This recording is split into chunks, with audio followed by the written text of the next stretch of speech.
The question, what is the most important question for Latin American intellectuals? And I'm a North American intellectual, so perhaps I need to tread lightly here. But I would start with some data. If you take gross national product numbers, economists' measure of how successful an economy is, and we're all concerned with people being able to make an adequate living, to live the good life, particularly poor people who are struggling. And the data are striking. If you take a country like Bolivia, on average $2,000 US per person per year. Countries like Ecuador, Paraguay, $4,000 to $5,000 right per year. Going up the ladder, countries like Argentina and Brazil, people on average typically make $8,000 to $10,000 per year. And already the difference then between Bolivia and Argentina is 4 times standard of living increase, and that's impressive. Now, the most successful Latin American nations, Mexico and Chile, data from a couple of years ago, on average $12,000 per person per year, and that is impressive.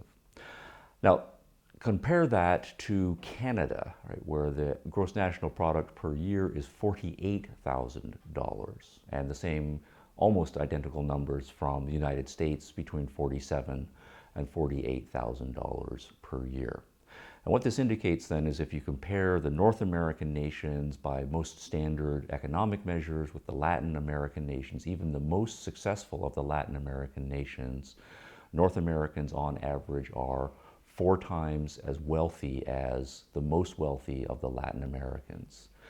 Now, why I would say this is the most important question for Latin American intellectuals to take up is because Latin American intellectuals, like intellectuals everywhere, should be concerned with the truth. They should be concerned with coming to understand what makes societies successful and what makes societies unsuccessful. And so this income data about standard of living should be very striking and deserve people's attention.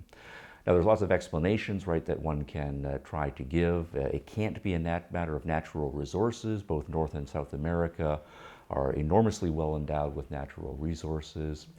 Both of them also have a similarity in that they have huge immigrant populations, people who decided to come there and build new countries, so they share those things in common.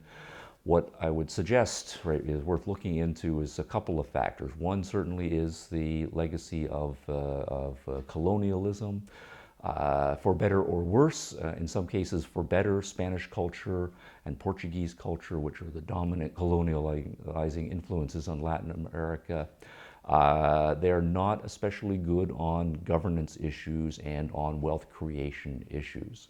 And for better or worse, there are many weaknesses, I think, in Anglo culture, but the North American cultures were fortunate enough to have been colonized by the British. So that certainly is one factor. One question then for Latin American intellectuals would be are you open to learning what the British were able to give to the North Americans to enable them so successfully to build the kind of economies that they have been able to build there. And if you're not open to that kind of question and that kind of intellectual endeavor, then that should speak something important about your actual commitment to truth and the well-being of your population.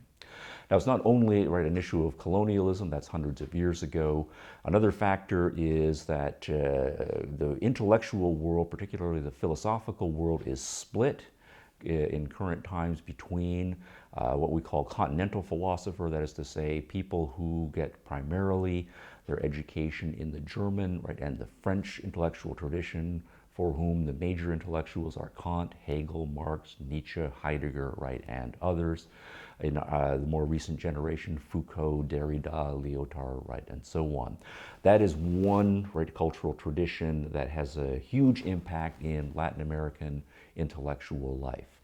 That set of intellectual traditions also has a strong presence in North America, but what happens in North America is that there's another intellectual tradition that is also strong, the tradition that harkens back to Francis Bacon, Isaac Newton, John Locke, Adam Smith, David Hume, John Stuart Mill, and others. And the question then for Latin American intellectuals is, why are you not equally paying attention to this other extremely influential, extremely powerful, extremely potent intellectual tradition that has had enormous success in North America?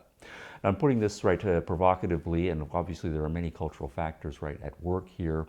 But if we're an intellectual and we are concerned with truth, and the reason why we want the truth is so that we can live according to the truth and put those things into practice, so that we can all live successful lives. And if we are especially concerned with the problem of poverty, and we want to solve that problem of poverty, then what we need to do is be open-minded, to other intellectual traditions, other cultural traditions that may have better answers than, unfortunately, the ones that we are taught predominantly in Latin America.